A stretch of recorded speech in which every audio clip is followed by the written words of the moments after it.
Bonjour à tous, bienvenue pour ce premier retour sur qui va traiter du chapitre 138 de One Punch Man. On va vraiment traiter que de ce chapitre-là. On reviendra peut-être sur l'œuvre et les autres arcs précédents dans d'autres vidéos. Là, on se concentre sur le dernier chapitre sorti au niveau des scans. Donc, sachez qu'il y aura aussi des révélations. Il va y avoir du spoil, donc vous êtes prévenus. Il y a certainement pas mal d'éléments qu'on va pouvoir déduire ou qu'on va certainement voir dans les scans suivants. Donc voilà, ça risque de vous gâcher un peu le plaisir, donc vous êtes prévenus. Si vous continuez à écouter ici, vous allez apprendre certainement pas mal de petites choses. Voilà. Et on en profite, un grand merci aussi à scantrad.fr qui fait énormément de scans et qui s'occupe de beaucoup de mangas. Un grand bravo et un grand merci pour leur boulot. Je précise bien évidemment aussi que je ne vais pas utiliser beaucoup de scans du chapitre même. Je ne sais pas à quel point je peux les utiliser ou non, donc je vais aussi utiliser parfois d'autres images pour pouvoir illustrer un peu mes propos aussi et que vous voyez un peu quelque chose à l'écran. Alors, ce chapitre 138, on va dire qu'il se découpe en deux parties. Donc déjà, on va reprendre un peu, c'est-à-dire que là, donc, on est toujours sur le combat avec Psychos, qui a en partie fusionné avec Orochi.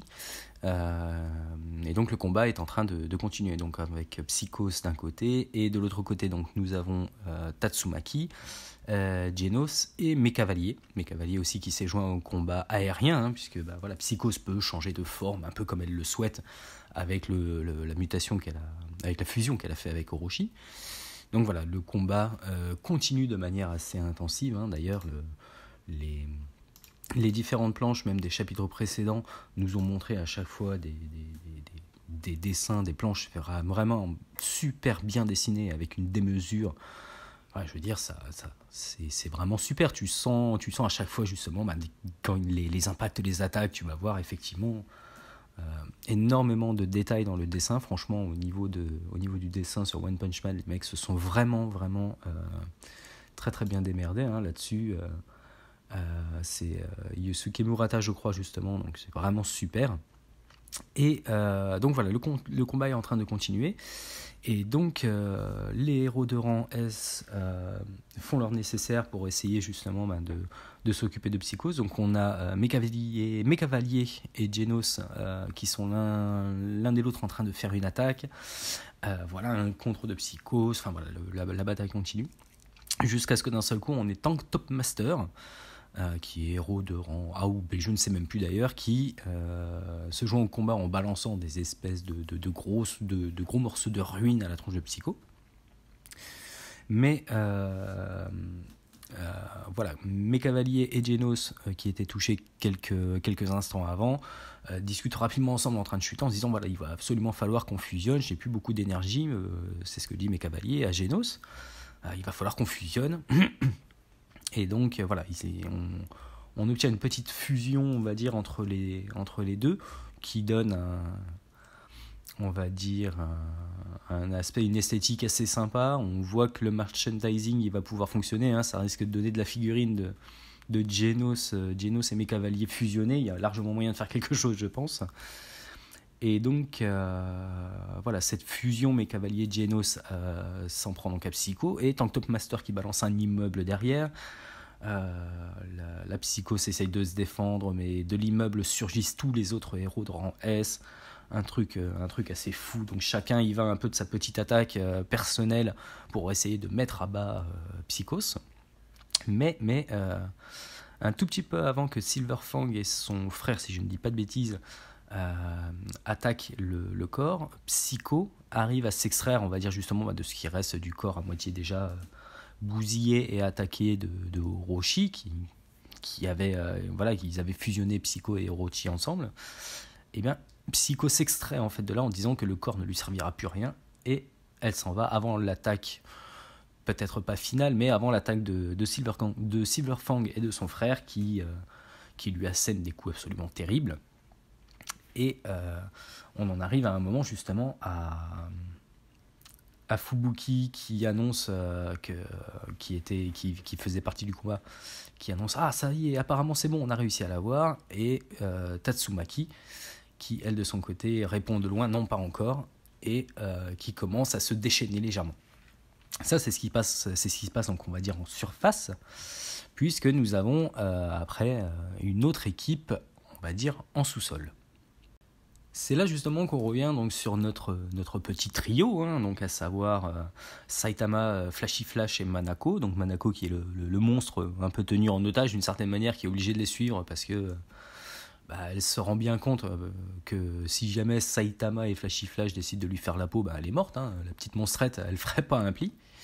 Et donc Flashy Flash qui était coincé sous un éboulement, dit à un moment à Saitama, j'ai un truc qui me gêne, un truc très lourd au niveau du bras qui m'empêche de me dégager.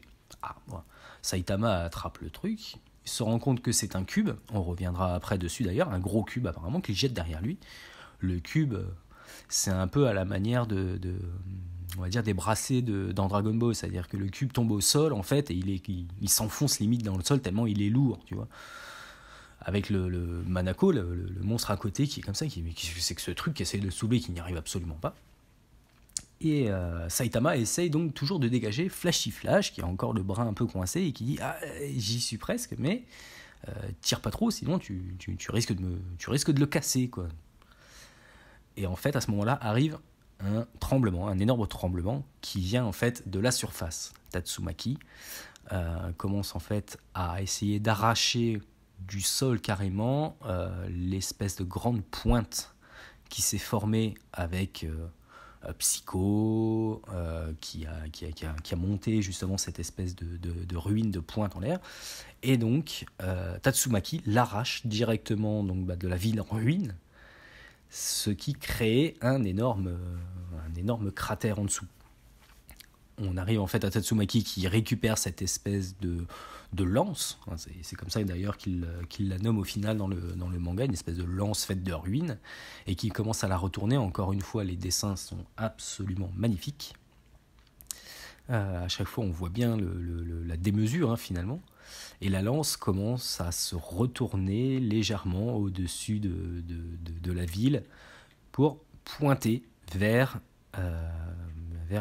Orochi, en fait vers les restes d'Orochi apparemment.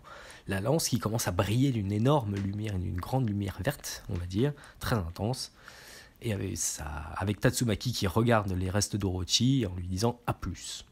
Mais c'est là que ça s'arrête et on finit sur les 2 dernières pages sur notre trio, donc avec Flashy Flash qui finalement a son bras qui vient de se dégager avec le tremblement, puisqu'il se trouvait juste à côté, on va dire, il se trouve juste à côté du cratère nouvellement créé, suite à Tatsumaki qui a retiré cette lance.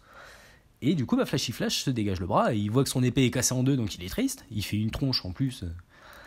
Donc Saitama qui fait putain, juste à cause d'une épée, merde, on a perdu du temps et tout. Il fait critique pas mon épée et tout ça. Mais donc du coup, le bras de Flashy Flash étant libéré, on voyait justement le trou qui menait vers la crevasse. Et donc pendant que Saitama et Flashy Flash s'engueulent, Manako, donc la petite monstre, elle se dit ok, c'est le moment de me tirer si je veux pas me faire buter.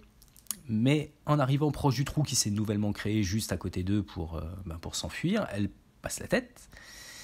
Et les trois en fait regardent à l'intérieur, et c'est là que on s'aperçoit qu'on est dans un espèce d'espace, peut-être une espèce de dimension un peu alternative, parallèle, un espèce d'espace un peu distordu à part, et qu'on voit à ce moment-là, c'est un peu le choc, on va dire, une espèce de forme humaine recroquevillée sur elle-même, mais d'une taille absolument faramineuse, certainement plusieurs centaines de mètres de hauteur, entièrement recroquevillée comme ça, comme si elle était en train de patienter dans l'ombre. Et donc le chapitre se finit là-dessus, et on va voir un peu en détail comment interpréter tout ça si on peut. Alors pour en revenir rapidement sur le combat en surface, on va dire, avec la plupart des héros de rang S, Psychos et Psychosorochi, on va dire, Psychorochi. Le combat est quand même relativement bien chorégraphié. Après, il n'y a pas forcément beaucoup de choses à dire. C'est un combat qui est très sympa. On peut noter une chose, c'est que un moment, lorsque Psychos se prend quelques coups des héros de rang S, il semble qu'à un moment, un morceau d'Orochi du moins se retire, et il est immédiatement attrapé par un grappin par Mecavalier, ayant fusionné avec Genos, mais on peut noter tout de même effectivement que Mecavalier récupère un morceau d'Orochi. Est-ce que... alors, je pense pas qu'ils aient mis juste ça comme ça pour le fun, hein, c'est-à-dire que Mecavalier va certainement s'en servir et l'étudier, va savoir. On ne sait pas encore exactement quels sont les liens non plus, puisqu'on n'oublie pas qu'on a toujours Metal Knight, Beaufoy, je pense que ça doit se prononcer Beaufoy après, qui lui n'est toujours pas intervenu pour l'instant et qui avait été, enfin du moins, Mecavalier avait prévenu Genos en lui disant que Metal Knight n'était pas un ami, n'était pas un allié, je crois, ou était un ennemi. Donc il faut bien noter que on ne sait pas trop non plus, effectivement, Mecavalier, même s'il semble gentil, est-ce qu'il n'aurait pas éventuellement un fond, est-ce qu'il ne travaillerait pas peut-être en alliance ou pour le Metal Knight? On n'en sait rien pour l'instant. Voilà. On ne peut pas faire beaucoup de suppositions, mais on peut toujours noter que Mecavalier a récupéré un morceau d'Orochi. Le plus important, on va dire, dans ce chapitre, ça va surtout se passer par rapport à ce qu'il y a eu en sous-sol. Puisque donc, dans le sous-sol, c'est là que ça devient très très intéressant, c'est que donc, pour pouvoir libérer Flashy Flash, Saitama a dû retirer un objet très lourd. Ce fameux cube qu'il attrape et qu'il jette derrière lui et qui semble peser je ne sais pas combien de centaines de kilos ou plus. Ce cube qu'on a en fait déjà vu, hein, j'ai fait quelques retours en arrière parce qu'il me semblait, ça m'avait semblé un peu bizarre.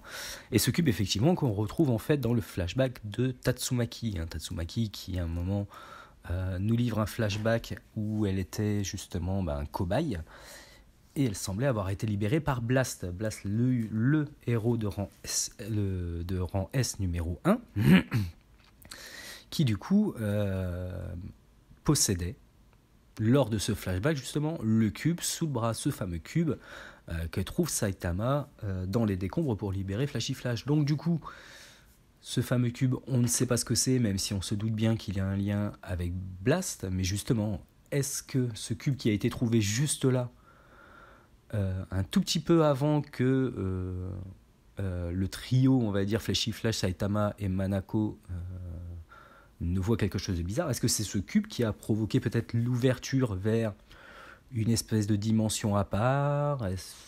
On ne sait pas, on ne sait même pas ce que c'est que ce lieu en fait, puisqu'à la base, par le trou par lequel ils observent tous les trois, ils devraient juste voir un cratère avec le ciel en l'air, peut-être Tatsumaki en haut avec sa lance, mais non, à la place, ils voient justement cette forme qui, on peut le supposer fortement, a priori, encore une fois, il n'y a pas de certitude, mais pourrait être Blast, peut-être, qui avait disparu depuis très longtemps, qui aurait peut-être été capturé par l'association des monstres, et du coup aurait été transformé, et serait transformé depuis tout ce temps, et en train de grandir de manière relativement énorme, puisque là on a vraiment un être qui doit faire au moins,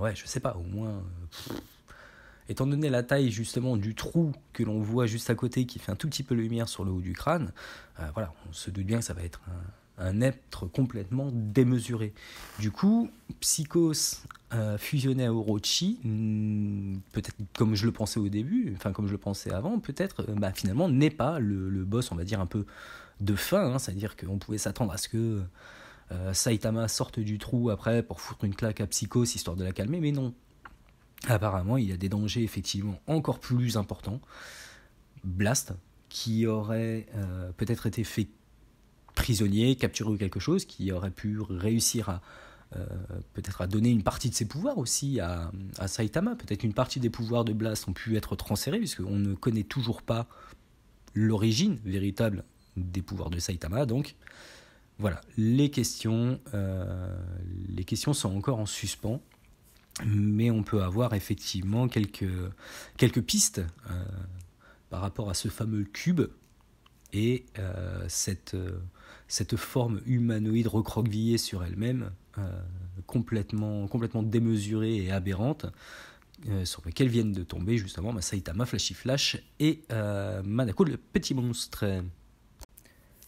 Voilà, je pense qu'on a fait à peu près le tour du chapitre et de ce qu'on pouvait en dire. Un chapitre vraiment très intéressant. Encore une fois, la patte au niveau du dessin est absolument incroyable. On a vraiment l'impression de ressentir à tout moment justement tous les textures presque, hein, que ce soit justement au niveau des corps des personnes, ou que ce soit justement la forme monstrueuse, démesurée qu'on voit sur la dernière page.